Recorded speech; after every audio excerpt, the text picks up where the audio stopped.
ভারতবর্ষের মতন দেশে আমাদেরকে লড়াই করতে হচ্ছে। আর কত তিলোত্তমার কত অভয় নির্ভয় গেলেন, লড়াই ছাড়তে হবে। এই লড়াই যদি মরার পরে নয় বিচার, সুরক্ষা চাই,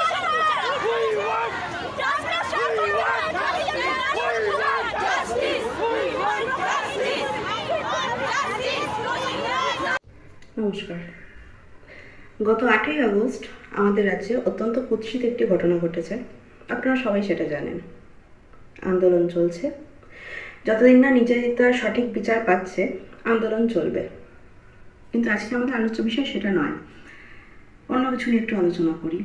ধরুন নির্যাতিতা সঠিক বিচার পেতেই হবে, তাকে দিতেই হবে তাকে সঠিক বিচার। কিন্তু তারপর কি? এই যে ধর্ষণ, যেটা একটা সামাজিক ব্যাধিতে পরিণত হয়েছে, নির্মূল হয়ে যাবে আমাদের দেশ থেকে? নিস্তার পাবো আমরা মেয়েরা তার থেকে?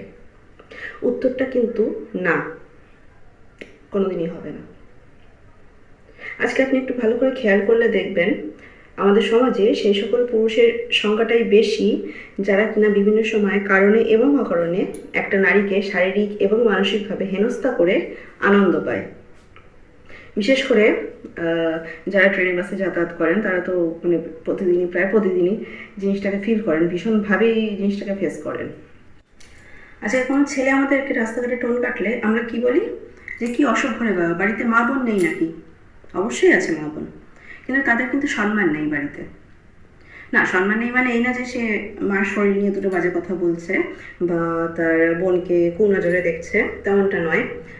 অথবা হতেও পারে, মানে হয়তো এরকম ঘটনাও তো ঘটে, অস্বাভাবিক কিছুই না, সেটা বলছি না। কিন্তু ধরুন সে মায়ের সাথে চিৎকার করে কথা বললো, অথবা মায়ের সাথে হয়তো বাজে দুটো খিস্তি দিয়ে দুটো কথা বললো মাকে, মায়ের কোনো কথা পছন্দ হলো না, দুটো খিস্তি দিয়ে কথা বললো মাকে। অথবা বাড়িতে যে ছোট বোন বা বড় দিদি যারা রয়েছে, কারণে অকারণে বিভিন্ন সময় তাদের গায়ে হাত তুললো, তাদের উপর পৌরসত্ব ফলানোর চেষ্টা করলো, সেই অসম্মানের কথা বলছি। তারা বাড়ির মহিলাদেরকে অসম্মান করে বলেই কিন্তু তারা বাইরের মেয়েদেরকেও অসম্মান করে। কেন এই অসম্মান? কোথা থেকে শুরু জানেন?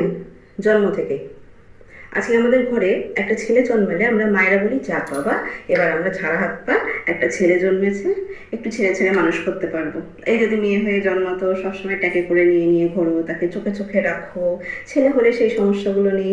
এই জায়গাটাতেই আমরা ভুলটা করে ফেলি। আমার ছেলেটাকে আমি গরু ছাড়া ছেড়ে দিলাম বাইরে, সে বাইরে গিয়ে কোনো একটা বখাটে ছেলের সাথে মিশলো, সে তার মাথার মধ্যে নানা রকম আবর্জনা প্রবেশ করালো, আমরা কিন্তু জানতে পারবো না। এবার শুধুমাত্র বাইরের লোকেরাই বা কেন, আমাদের আত্মীয় স্বজনদের মধ্যেও কিন্তু এমন মানুষের কমতি থাকে না যারা আপনার বাচ্চাটাকে অমানুষ করার দিকে ঠেলে দেবে একটুখানি বেশি করে। একটা কথাই আছেন জানেন তো, পরের ছেলে পরমানন্দ, যত উচ্ছন্নে যায় তত আনন্দ। এটাই কিন্তু আমাদের সমাজের বাস্তব চেহারা। যতটা পারবেন নিজের ছেলেকে নিজের কাছে রাখার চেষ্টা করুন। কি করতে পারেন আপনি? এই ধরুন আপনার ছেলেটার বয়স যদি এই মুহূর্তে 2 থেকে 12 বছর অবধি হয়ে থাকে, দেন কংগ্রাচুলেশনস, আপনার ছেলে এখনো অবধি কোনো নারীকে তার ভোগ্যপণ্য বলে মনে করতে শুরু করেনি। রাশটা এখন নিজের হাতে টেনে নিন এক্ষুনি।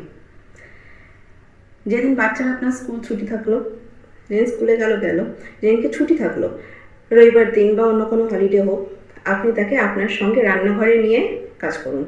তাকে কাজ করাতে হবে না, আপনি তাকে পড়তে বসান। হ্যাঁ, সে পড়বে না জানি, বাচ্চারা মানে না ধরে দিলে বাচ্চারা পড়ে না, ঠিক কথা, কিন্তু আপনি কাজ করবেন, কিন্তু আপনার পাশে ওকে পড়তে বসাবেন। বাচ্চাটি হয়তো 2 মিনিট পড়লো, তার পরবর্তী 10 মিনিট সে দুষ্টুমি করলো, করুক না, একটা দিন তো সহ্য করে নিন। আপনার কাজে ব্যাঘাত ঘটছে জানি, সহ্য করে নিন। কি হবে তাতে? ও কিন্তু নিজের কাজটা করতে করতে আপনাকে ফলো করবে। ও কিন্তু দেখবে যে মা কিভাবে গরমের মধ্যে ঘেমে স্নান করে তার জন্য, তার পরিবারের জন্য রান্না করছে, সে কতটা কষ্ট করে এটা সে দেখবে, এবং নিজের অজান্তেই তার মনের মধ্যে কিন্তু আপনার প্রতি একটা সিম্প্যাথি জন্মাবে যে আমার মা এত কষ্ট করে আমার জন্য, আমার পরিবারের জন্য। এটা সে হয়তো মুখে প্রকাশ করবে না, কিন্তু তার মনের মধ্যে কিন্তু এটা আসবেই। সে আপনার সন্তান, আপনাকে ভালোবাসে, আসতে বাধ্য এটা তার মনে। গ্যারান্টি দিয়ে বলছি, আপনার সন্তানের মনে যদি আপনার প্রতি সিম্প্যাথি জন্মায়, বাকি সমাজের সব মেয়েদের প্রতি তার মনে সিম্প্যাথি জন্মাবে। আপনি 2 সপ্তাহ থেকে তাকে কাছে নিয়ে বসুন, দেখবেন 3য় সপ্তাহ থেকে না ও নিজেই আপনাকে হেল্প করার চেষ্টা করবে। কারণটা ওই, তার মনে আপনার প্রতি সিম্প্যাথি জন্মাচ্ছে। এবার ধরুন আপনার ছেলের বয়স 13 থেকে 14 বছর। এই সময় কিন্তু ওর বন্ধু মহলে মেয়েদেরকে নিয়ে একটা আলোচনা শুরু হয়েছে অলরেডি, যে দেখ ভাই মেয়েটাকে কি সুন্দর দেখতে, জানিস তো এই মেয়েটা না কালকে আমার সাথে কথা বলতে চেয়েছিল। এই অবস্থায় আপনি কি করবেন? আপনি তার সাথে সরাসরি কথা বলুন যে দেখ বাবা, যদি বাইরে বেরোস, তোর যদি বান্ধবী হয়, কোনোদিনও এমন কোনো কাজ করবি না যে তোর জন্য তোর একটা বান্ধবীকে অপ্রস্তুতিতে পড়তে হয়। কোনো মেয়েকে কোনো খারাপ কথা বলবি না। দ্বিতীয়ত, তোর যদি কোনো বন্ধু কোনো খারাপ কথা বলে তাকে সাপোর্ট করবি না, প্রতিবাদ করবি সঙ্গে সঙ্গে, যে এটা করবি না, এটা উচিত নয় করা। ভগবান তোকে একটা মেয়ের থেকে বেশি শক্তি দিয়েছে তোর গায়ে, সেই শক্তিটাকে ভালো কাজে ইউজ করবি, কোনো খারাপ কাজে ইউজ করবি না সেই শক্তিটাকে।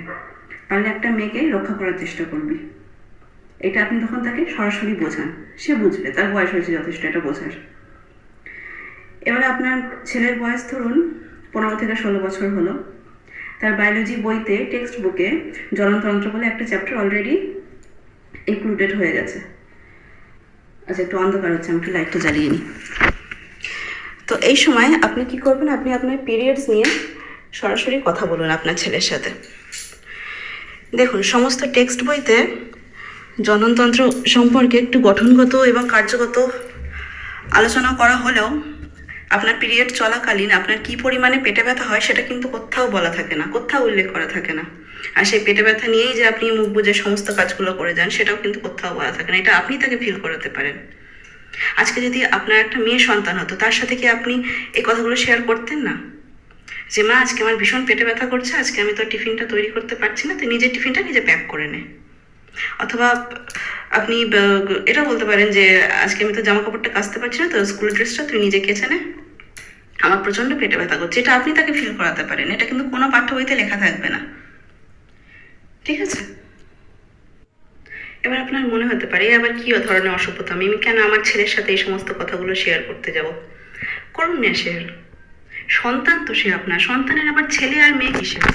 আপনি যদি আপনার ছেলেকে এটুকু বোঝাতে পারেন যে একটা মেয়ের প্রত্যেক মাসে এই 2 দিন যে কি পরিমাণে পেটে ব্যথা সহ্য করতে হয়, অথচ সেই ব্যথা নিয়ে সে হাসি মুখে সমস্ত কাজগুলো করে যায়, এতে করে কি আপনার ছেলের মনে মেয়ের শরীরের প্রতি একটা কিন্তু সিম্প্যাথি জন্মাবে। সেটাই হচ্ছে আমাদের আসল উদ্দেশ্য, তার মনে মেয়েদের প্রতি সিম্প্যাথি জন্মানো, সে যাতে একটা মেয়েকে সম্মানের চোখে দেখে। আজকে যদি আপনি তাকে মেয়েদের শরীরে এই ছোটোখাটো কষ্টগুলো বোঝাতে পারেন না, সে আর যাই হোক একজন ধর্ষকে কোনোদিন পরিণত হবে না।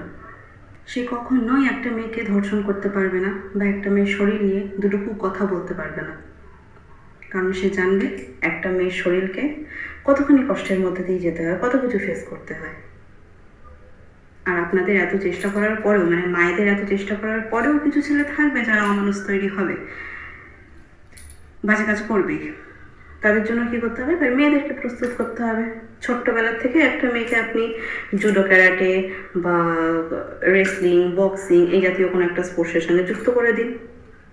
তাতে করে কি হবে যে বড় হলে তাকে তো একা একা যেতেই হবে। এই মুহূর্তে ধরুন আপনার মেয়েটা ছোট্ট, আমার মেয়ের 4 বছর বয়স, প্রাইমারি স্কুলে পড়ে, আমি নিয়ে আসি, এরপরে হাই স্কুলে যাবে, ধরে নিই সেটা আমার বাড়ির সামনেই হলো, তারপরে কলেজে যাবে, বাইরে যেতে হবে, একা একাই ট্রেনে বসে যাতায়াত করতে হবে। তারপর আসলো কর্মক্ষেত্র। দেখছেন তো কর্মক্ষেত্র মেয়েরা সেফ নয় আজকাল, কি কাণ্ড হলো।